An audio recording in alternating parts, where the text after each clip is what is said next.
बिस्मिल्लाहिर्रहमानिर्रहीम। अस्सलाम वालेकुम नाज़रीन, आप यूट्यूब चैनल देख रहे हैं, मैं इमरान खान हूँ। नाज़रीन, पाकिस्तानी मीडिया को देखा तो ऐसा लगता है कोई भूचाल आया हुआ है, तबाही फिरी हुई है और पता नहीं कोई बहुत बड़ी कोई खबर आ गई है। सारा का सारा मीडिया एक ही चीज़ के ऊपर ट्रांसमिशन कर रहा है और ऐसे कर रहा है जैसे कोई अभी अभी लेटेस्ट कोई इन्हें बहुत बड़ी खबर मिल गई। मामला क्या है, यानी पाकिस्तान के मीडिया ने एक मरतबा फिर जेल के अंदर बंद साबिक खातून अव्वल के ऊपर निशानाबाजी शुरू कर दी। ये उन्होंने क्यों किया, ये मैं आपको अभी वीलॉग में आगे चल के बताता हूँ। एक आर्टिकल छपा बुशरा बीबी के बारे में द इकोनॉमिस्ट ग्रुप के डिजिटल मैगजीन 1843 में।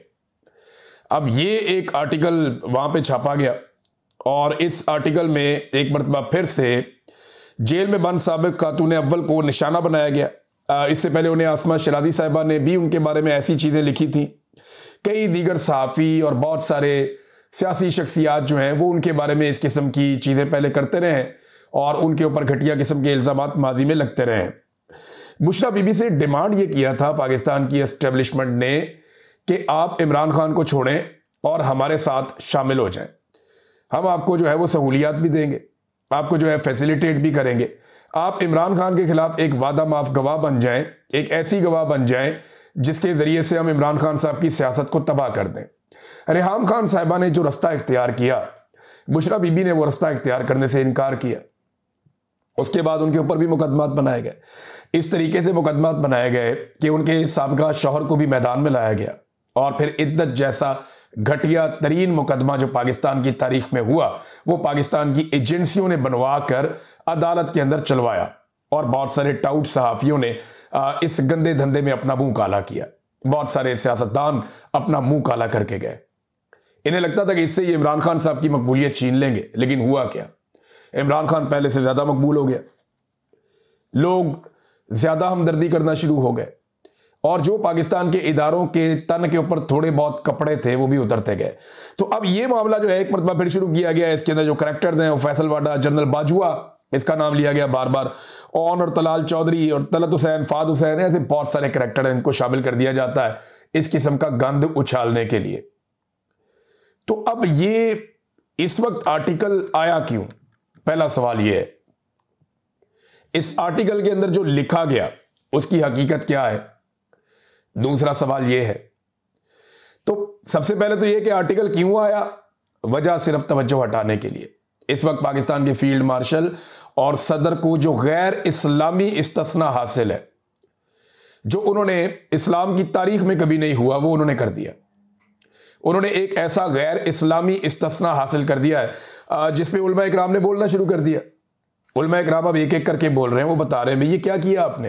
कुरान पाक इससे मना करता है, अल्लाह रब्बुल इज़्ज़त इससे मना करता है, जो नबी अकरम सल्लल्लाहु अलैहि वसल्लम और सहाबा इकराम की जो तालीबात है वो इससे मना करती हैं। इस्लाम के किसी जरी से जरी और बड़े से बड़े जर्नैल ने कभी इस्तिस्ना नहीं लिया। तो ये फील्ड मार्शल जो है ये किस चक्कर में इस्तिस्ना लेके घूम रहे हैं, और जो सदर पाकिस्तान है आसिफ जरदारी, वो किस चक्कर में इस्तिस्ना लेकर घूम रहे हैं। अब क्योंकि ये सवाल बार बार उठ रहा है, इस सवाल से जान नहीं छूट रही और ये गले पड़ा हुआ है। इस सवाल की वजह से जो फौज का इदारा है और जो पीपल्स पार्टी की सियासत है वो बहुत बुरी तरह डैमेज हुई। दो जगह पे इस्तिस्ना हुआ ना, एक फौजी सरबराह को इस्तिस्ना मिल गया और एक पीपल्स पार्टी के बड़े को इस्तिस्ना मिल गया। तो इन दोनों के ऊपर बहुत ज्यादा बोझ आया। पीपल्स पार्टी एक पॉलिटिकल पार्टी है, वो कल को कह देगी जी आर्मी चीफ ले रहा था तो हम क्यों ना लेते। उन्होंने तो सोशल मीडिया पे कह भी दिया ना, वो गिलानी साहब के बेटे ने कह दिया, उन्होंने कहा जी अगर एक इस्तिस्ना आर्मी चीफ ले सकता है तो जो सुप्रीम कमांडर है वो क्यों नहीं ले सकता। उन्होंने कहा ठीक है यार, सारे ले रहे थे तो हम पीछे क्यों रह जाए, हम इतने घटिया हैं। उन्होंने ये बाद में बहाना बना देना है, लेकिन बतौर इदारा फौज के पास बहाना कोई नहीं। अब जिन दोस्तों से हम बात करते हैं पहले फौज में काम करते हैं वो शर्मिंदा है। वो ये कहते हैं कि हमें लगता ही नहीं था कि इतनी बुजदिली हमारा इदारा किसी वक्त दिखाएगा। यानी इतनी बहादुर और इतनी शानदार फौज का ऐसा बुजदिल जर्नैल क्या हो सकता है, यह सवाल अब उठाया जा रहा है। और जब उलमा इकराम बोलते हैं तो बहुत ज्यादा तकलीफ होती है, बहुत ज्यादा रोला पड़ता है। तवज्जो हटाओ मुहिम अब शुरू की जाएगी। तवज्जो हटाने के लिए सबसे पहले तो आप देखें कि ड्रोन हमले बहुत तेज हो गए जो मुबैना तौर पे हो रहे हैं बाजोड़ में। फिर एक हमला जो है वो खैबर में रिपोर्ट हुआ, सुहेल अफरीदी गए और जाकर जख्मियों से भी मिले। अभी एक नई इतला आई है एक और ड्रोन हमले की मेरे पास, और ये भी मालूमात अब गर्दिश करना शुरू हो गई हैं कि क्रिकेट ग्राउंड के ऊपर एक ड्रोन हमला किया गया है। ये लकी मरवत में ड्रोन हमला क्रिकेट ग्राउंड में, और अब तक जो इतलात हमारे पास आई हैं उसमें 4 अफराद इसमें जख्मी हुए हैं मुबैना तौर पे। तो तवज्जो हटाने के लिए ना इस्तिस्ना से, एक्सटेंशन से, और ये जो गंदबला पाकिस्तान के आइन के साथ किया गया, जो पाकिस्तान की अदलिया को कुचल के तबाह बर्बाद कर दिया गया, आइन की तदफीन कर दी गई, इन सारी चीज़ों से तवज्जो हटाने के लिए अब मुख्तलिफ इधर उधर के इश्यूज पकड़े जा रहे हैं। तो चस्के वाली न्यूज़ जो होती है ना उससे तवज्जो हट जाती है। दूसरा, इनको ये भी पता कि पाकिस्तान तरीके इंसाफ के जो हमायती हैं या जो आम पाकिस्तानी है वो यहाँ पे रद्देमल देंगे, और उनके रद्देमल के बाद तवज्जो इस मामले से हट जाएगी। मेरी आप सबसे गुजारिश है कि आप ये प्रोपेगेंडा जरूर एक्सपोज करें जो बुशरा बीबी के खिलाफ किया जा रहा है। इससे पहले भी बहुत दफा किया गया, इमरान खान के खिलाफ भी किया गया। इसको एक्सपोज जरूर करें, बहुत जरूरी है। लेकिन जो असल मसला है उससे फोकस नहीं हटाना कि ये जो इस्तिस्ना है ये गैर इस्लामी है, मेरा इस्लाम, मेरा मजहब इसकी इजाजत नहीं देता। आप सब ये बात करें और फौजी क़यादत को मजबूर करें कि इस इस्तिस्ना को छोड़ दे, क्योंकि इस्लाम की तारीख में कभी शरई नुक्ता नजर से किसी ने ऐसा नहीं किया। ये गैर शरई है, गैर इस्लामी है। ये इस्तिस्ना फील्ड मार्शल को नहीं लेना चाहिए। ठीक है, आपको डर लग रहा है इमरान खान से, तो टाइम गुजर जाएगा, जिंदगी भी गुजर जाएगी। हर आदमी को एक दिन मर के कब्र में जाना है, आप भी मर जाएंगे, कब्र में चले जाएंगे। लेकिन इस्तिस्ना वाला मामला जो है ना, ये ज्यादती है, ये ज्यादती है। सबने अल्लाह को जाकर जवाब देना है। तो आप इस दुनिया में इस्तिस्ना ले लेंगे तो आगे जाकर कैसे लेंगे? तो एक तो ये गंदबला जो उछाला गया उसकी वजह ये है। दूसरा, अब आए इसके कंटेंट की तरफ। जो टीवी चैनल है वो इसको ऐसे चला रहे जैसे आज ही को खबर आई है।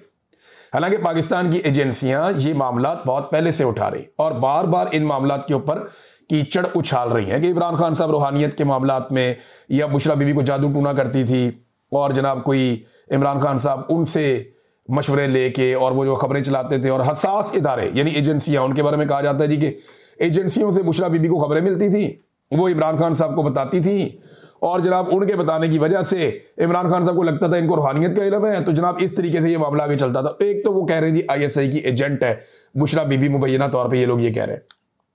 तो ठीक है, ISI की अगर एजेंट है तो वो इतने अरसे से जेल में क्यों बंद है? ISI की अगर एजेंट है तो इमरान खान के खिलाफ ISI के साथ क्यों नहीं खड़ी? अगर ISI की एजेंट है तो ISI अपने काम क्यों नहीं निकलवा सकी जिस वक्त ISI उनसे राब्ते में थी? मिसाल के तौर पे उस्मान बुज़दार को हटाना था, बहुत बड़ा काम था ISI का, वो नहीं करवा पाए। लाहौर में एक बहुत बड़ा ग्रीन एरिया है, उसको ब्राउन एरिया में कन्वर्ट करके लाहौर को बर्बाद करना था, इमरान खान साहब से क्यों नहीं करवा पाई ISI उस वक्त बुशरा बीबी से कहकर? फिर इसराइल को तस्लीम करने का मामला था, ISI क्यों नहीं करवा पाई बुशरा बीबी से कहकर? फिर इंडिया के साथ ताल्लुकात नॉर्मलाइज करने और तिजारत करने का मामला था, ISI क्यों नहीं करवा पाई बुशरा बीबी से कहकर? फिर एब्सोल्युटली नॉट जो इमरान खान ने कहा वो तो ISI को और फौज को पसंद नहीं था, तो ISI क्यों नहीं इमरान खान को रोक पाई? एहतसाब से इमरान खान साहब को बाज क्यों नहीं रख पाई? NRO जो मांग रहे थे अपोजिशन के लोग, और ISI ये चाहती थी, फौज ये चाहती थी, मीडिया के साथ बात भी करती थी कि ठीक है निकले इन मामला से, इमरान खान साहब को आगे बढ़ना चाहिए, ऑफ द रिकॉर्ड वो कहते थे। तो ये बातें ISI बुशरा बीबी के जरिए से इमरान खान साहब से क्यों नहीं मनवा सकी? तो ये अपोजिशन के साथ ताल्लुकात, करप्शन पर खामोशी इख्तियार करें, ये वो सारी चीजें थी। मैं इस तरह की 1 दर्जन चीजें और आपको गिनवा दूंगा। ये चीजें ISI इमरान खान साहब से क्यों नहीं मनवा सकी अगर बुशरा बीबी उनकी एजेंट थी और इमरान खान उनकी एजेंट के कहने के ऊपर काम कर रहा था? तो एक तो ये आर्टिकल यहीं पे फारिग हो जाता है। ये सवाल ही पैदा नहीं होता कि इसकी कोई लॉजिक बनती हो। ये सिर्फ तवज्जो हटाने का मामला है और कीचड़ उछालने का मामला है। इससे पहले भी एजेंसियां इमरान खान साहब को गंदा करने के चक्कर में खुद गंदी हुई हैं और एस्टेब्लिशमेंट के ऊपर वो धब्बे लगे हैं जो वो कभी नहीं धो पाएंगे। इद्दत जैसा घटिया केस उन्होंने बनाया, 300 मुकदमात इमरान खान पे किए हुए। अब तवज्जो हटाने के लिए कभी जनाब ड्रोन हमले हो जाते हैं क्रिकेट ग्राउंड में, कभी शादी के ऊपर ताकि रोला पड़ा रहे, और कभी जो है वो इमरान खान साहब की बीवी पे जो जेल के अंदर बंद है, 2 साल से ज्यादा हो गए इमरान खान साहब, 2.25 साल हो गए, वो भी जेल में बंद है, उनकी बीवी भी जेल में बंद है। उसको बाहर छोड़ा, उनकी बीवी को वो दोबारा एहतजाज कर रही थी, पकड़ के फिर अंदर बंद कर दिया, वफादारी निभा रही है। तो अब उसके ऊपर जो है वो कीचड़ उछाला जा रहा है। थोड़े दिन पहले हमारे सदके वारी जा रहे थे कुछ सियासतदान भी और कोई मीडिया वाले भी, नवाज शरीफ की एक फोटो के वो आसिफा जरदारी को प्यार कर रहा था। मैंने तब कहा था ना, इन्हें औरतों का कोई एहतराम नहीं है, सब बकवास, ये झूठ बोलते हैं, इन्हें औरतों का कोई एहतराम नहीं है। पाकिस्तानी एजेंसियों को, इदारों को तो बिल्कुल ही नहीं है, उन्हें तो परवाह ही नहीं है। वो तो घुसते हैं, चादर और चार दीवारी का तकद्दुस पामाल करते हैं। उनके लिए तो औरत एक कमोडिटी की तरह है। वो जजों के कमरों में कैमरे लगा के उनकी घर की खवातीन की निजी जिंदगी के ऊपर वीडियोस बना लेते हैं। आदम सवाती साहब आपको याद है, रोते हुए आए थे मीडिया के ऊपर, उन्होंने बताया कि उनके साथ, उनकी बेटी, उनकी फैमिली, उनकी बीवी के साथ क्या किया गया। हम सबको याद है। ये जो लोग इंसानों के कपड़े उतार देते हैं, जो खवातीन को अगवा कर लेते हैं सिर्फ एक घटिया किस्म की आईनी तरमीम के लिए, अपने ज़ाती फ़ायदे के लिए, उन्हें औरत की इज्जत का पास होगा। इनके बारे में एक बड़ी ज़बरदस्त बात की थी बिलावल जरदारी ने। वो बात मैं आपको सुनाता हूँ, आज के दिन में वो बड़ी रेलिवेंट है। बिलावल जरदारी ने क्या कहा था, ये बड़ा मज़े का है, ये आप सुनिए। दफा ये देख रहे हैं कि आप इतने बेगैरत हो, इतने बेगैरत हो। इस अल्फाज को निकाला जाए ईमान की। अरे बिलावल कह रहा है जी कि आप कितने बेगैरत हो। और ये एजेंसियों ने किया था, एक दो हरकतें की थी एजेंसियों ने। वो मरियम नवाज वाला जो दरवाज़ा टूटा था, वो सेक्टर कमांडर वहाँ का था कराची का, वो और एक दो और लोग, इन्होंने मिलकर कोई वहाँ पे आईजी को भी प्रेशराइज किया था। ये वो वाला मामला था। तो इस पे बिलावल देखें ना एजेंसियों के ऊपर कैसे भड़क रहा है। एक दफ़ा और सुनते हैं, एक दफ़ा और सुनते हैं, ये आप सुनिए। दफा ये देख रहे हैं कि आप इतने बेगैरत हो, इतने बेगैरत हो। इस अल्फाज को निकाला जाए ईमान की। दफा ये देख रहे हैं कि आप इतने बेगैरत हो, इतने बेगैरत हो। लड़ना है तो मर्दों से लड़ो, औरतों से क्या लड़ते हो। तो बहरहाल वो औरत डट कर खड़ी हुई है, यास्मीन राशिद डट कर खड़ी हुई है, सनम जावेद, उनकी बहन फलक जावेद डट कर खड़े हुए हैं। बहुत सारी और खवातीन जो अभी जेलों में नहीं बाहर आ गई, वो भी डट के खड़ी हुई हैं। बहुत सारी जो अभी जेलों में बंद हैं, आलिया हमजा साहिबा, कैसी अजीब उनकी ज़िंदगी अजीरन कर दी, इसके बावजूद वो डट कर खड़ी है, मुकाबला कर रही है, जैसे तैसे करके वो सूबे को आगे बढ़ा रही है और अपने लीडर के साथ डट कर खड़ी है। ये खवातीन जो हैं वो इज्जत के काबिल हैं, तहसीन के काबिल हैं। इन्होंने कमाल किया इन खवातीन ने। तो इनके ऊपर जो है कीचड़ उछाल के कोई अपनी इज्जत नहीं बना सकता, ना कोई इमरान खान की इज्जत को कम कर सकता है। होगा पता क्या, आप मजीद नंगे हो जाएंगे। ये वक्त तो गुजर जाएगा, लेकिन ये भी आपके खाते में पड़ जाएगा। बाकायदा प्लानिंग के तहत ये किया जाए। जिस खातून ने ये लिखा, उनका नाम है बुशरा तस्कीन। इनके बारे में बड़े मजे की चीज़ें आ गई सोशल मीडिया पे। एक तो इनके हवाले से एक पाकिस्तानी हाई कमीशन ने एक अपनी पोस्ट डिलीट कर दी है, इसलिए कि सहाफ़ी शहजाद पराचा साहब ने ट्वीट करके उसके अंदर से निकाल के बता दिया कि ये असासा किसका है। इस किस्म का उन्होंने एक चीज़ बताई और उससे बड़ी क्लैरिटी आना शुरू हो गई। तो उन्होंने उसको जो है पोस्ट को डिलीट कर दिया, वहाँ से हटा दिया। तो पाकिस्तान तहरीक इंसाफ ने कहा जी कि बरतानवी जरीदा जिसने ये हरकत की उसके खिलाफ कानूनी कार्रवाई करेंगे।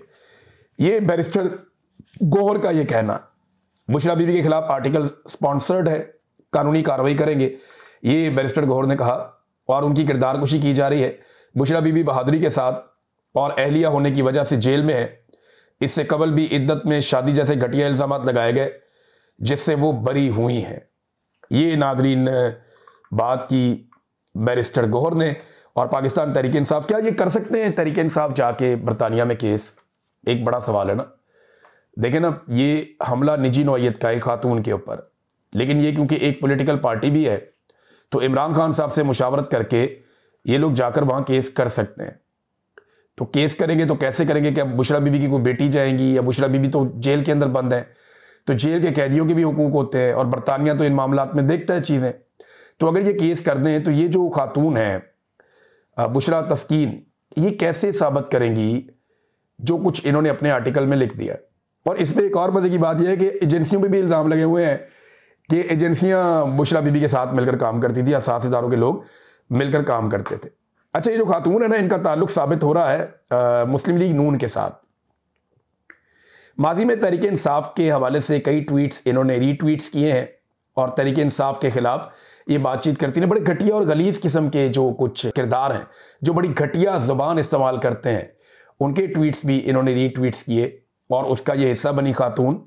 यानी नून लीग का जो एक ट्वीट है, ठप्पे पे ठप्पा या ठप्पा सिर्फ शेर पे, नून लीग का जो ऑफिशियल है, उसको भी ये बुशरा साहिबा जो है इन्होंने रीपोस्ट किया था। उसके अलावा बड़ी जो नापसंदीदगी वाले अल्फाज हैं जो पाकिस्तान तहरीक इंसाफ के कारकुनों के लिए इस्तेमाल किए जाते हैं, उसको भी इन्होंने रीट्वीट किया था। और इसके बाद और दीगर चीज़ें हैं बहुत सारी। तो ये खातून जो है, इनका नून लीग से ताल्लुक काफ़ी एस्टेब्लिश्ड है। परवेज रशीद के साथ भी पीटीआई, आपको पता है वो ऑपरेशन करने में वो लोग मास्टर हैं। उन्होंने 15-20 मिनट में ऑपरेशन कर दिया, उन्होंने निकाल के हर चीज़ सामने रख दी कि ये परवेज रशीद के साथ खड़ी हैं, उनसे को वो ले रही हैं चीज़ और उनके साथ बातचीत कर रही हैं। तो इनका ताल्लुक नून लीग के साथ जोड़ा, इनके पुराने ट्वीट निकाल के सारी चीज़ें निकाल कर सामने रख दी और इस तरह ये आर्टिकल आते ही हो गया कंट्रोवर्शियल। अच्छा, ये खातून ने सिर्फ ये नहीं लिखा, इसके खातून के ये वाले मामले को तो उठा दिया पाकिस्तान के मीडिया ने, लेकिन आगा शेख सरवर साहब ने एक छोटी सी तहकीक की, उन्होंने चीज़ें सामने रखी। तो उनका ये जो इसके अंदर क्लेम है वो बड़ा मज़ेदार है। वो ये कहते हैं कि बुशरा तस्कीन वो खातून है जिन्होंने पाकिस्तान के फ़ख्र यानी मोहसिन पाकिस्तान जनाब अब्दुल कदीर खान साहब को जलील बाप कहकर पुकारा और उनके खिलाफ मकाला तहरीर किया था। अंदाजा करें आप, आज इनके ऊपर तकिया कर रहे हैं। कल यही खातून एक आर्टिकल में बकौल आगा शेख सरवर साहब के वो ये कह चुकी हैं अब्दुल कदीर खान साहब को, जो मोहसिन पाकिस्तान है, जलील बाप जिसने पाकिस्तान को एक एटॉमिक पावर बनाया था। इस्लाम को शिद्दत पसंद मजहब कहकर भी पेश किया गया माजी में, ये भी इन्होंने दावा किया। तो ये इस किस्म की खातून है, नून लीग से इनका ताल्लुक है और ऐसे लोग तोहफे जो हैं वो नून लीग के पास ही होते हैं ज़्यादातर। तो ये बीबी ने जो है ये कर दिया। अब देखते हैं बरतानिया के अंदर इनके ऊपर केस होता है नहीं होता। नाज़रीन, जजेस का रद्द-ए-अमल आ रहा है और अब तक की इत्तला के मुताबिक मुबैना तौर पे जो मेरे पास यहाँ पे रिकॉर्ड है, इसमें 2 मजीद जज साहिबान जो हैं वो मुस्ताफ़ी हो गए हैं। इस्लामाबाद हाई कोर्ट से जस्टिस एजाज इसहाक खान साहब मुस्ताफ़ी हुए 27वीं आईनी तरमीम के बाद, और लाहौर से जस्टिस शम्स महमूद मिर्ज़ा भी मुस्ताफ़ी हो गए। अभी कुछ और जजेस के इस्तीफ़े भी आ सकते हैं और फिर उसके बाद एक वकला तहरीक खड़ी हो सकती है। वकला तहरीक क्या खड़ी हो जाएगी, इतनी ताकतवर होगी कि मौजूदा एस्टेब्लिशमेंट को या फील्ड मार्शल को मुश्किल में डाल सकेंगे। देखो, मुकाबला जो है वो इमरान खान और फील्ड मार्शल के बीच में, और कोई नहीं है इस मुकाबले में, कोई नहीं है इस मुकाबले में। ये सारे ना 3 में ना 13 में मुकाबला 2 लोगों में है। फील्ड मार्शल जिन्होंने लामहदूद इख्तियारात हासिल कर लिए हैं और दूसरी तरफ इमरान खान जो जेल में बंद है। इमरान खान के साथ पब्लिक की बहुत बड़ी सपोर्ट है, फील्ड मार्शल के कंट्रोल में निज़ाम है और उन्हें इस वक्त डोनाल्ड ट्रंप की सपोर्ट हासिल है और उसके अलावा उनके पास एक लाखों की तादाद में मिलिट्री है। जिस तरफ वो इशारा करते हैं वो उस तरफ जाती है। तो एक हथियारबंद फोर्स है उनके पास। इमरान खान के पास जो है करोड़ों अवाम की सपोर्ट है, 90% मकबूलियत इमरान खान के जो बदतरीन मुखालिफिन है वो भी कहते हैं कि इमरान खान साहब इंजॉय कर रहे हैं आजकल के दौर में। तो इन 2 लोगों का मुकाबला है और कोई बीच में नहीं है। अगर कोई भी तहरीक खड़ी होती है तो उनको इन दोनों में से किसी एक का मुकाबला करना पड़ेगा, और अगर वकला तहरीक खड़ी होती है तो फील्ड मार्शल का मुकाबला करना पड़ेगा, क्योंकि फील्ड मार्शल पूरी कोशिश करेंगे कि कोई तहरीक बने ना, और अगर कोई तहरीक बनती है तो वो तहरीक आगे ना बढ़ सके और वो नाकाम हो जाए। दूसरी जानिब जो है वो बड़ी तेजी से एक्टिविटीज कर रहे हैं इमरान खान साहब के अफरीदी। नाज़रीन, इमरान खान साहब वाला जो अफरीदी है वो सीएम अफरीदी, वो अब स्वात की जानिब गए। वहाँ पे हमने देखा कि बड़ा शानदार उनका इस्तकबाल हो रहा था और उनके जाने से पहले ही जलसा का भर रही थी। इस हवाले से जो इतलात है मैं आपके साथ शेयर करूँगा बाद में कि उनका जलसा कैसा रहा और मोमेंटम कैसा बन रहा है। लेकिन मोमेंटम लगातार बनता चला जा रहा है सोशल मीडिया के ऊपर और पाकिस्तान के अंदर, अवाम के अंदर, और ख़ास तौर पे जो किसानों के साथ इन्होंने किया। और अभी ये जो गन्ने के किसान के साथ इन्होंने जबर शुरू कर दिया ना मिलके सारे माफिया ने, क्योंकि जितने भी लोग हुकूमत में बैठे हुए हैं ना, ये सारे शुगर माफिया का हिस्सा है। जो लोग शुगर माफिया का हिस्सा है वो सारे के सारे इकट्ठे होकर ऑटोमेटिकली इस हुकूमत का हिस्सा बन गए थे। और अब शुगर माफिया ने अवाम की जेबों पर एक बड़ा डाका डालना शुरू किया। ये मैं आपको नेक्स्ट वीलॉग में बताऊंगा किस तरीके से इन्होंने अवाम को चूना लगाया और अभी मजीद चूना लगाने जा रहे हैं नेक्स्ट वीलॉग में। अब तक के लिए इतना ही, अपना ख्याल रखिएगा, अपने इस चैनल का भी। अल्लाह हाफिज़।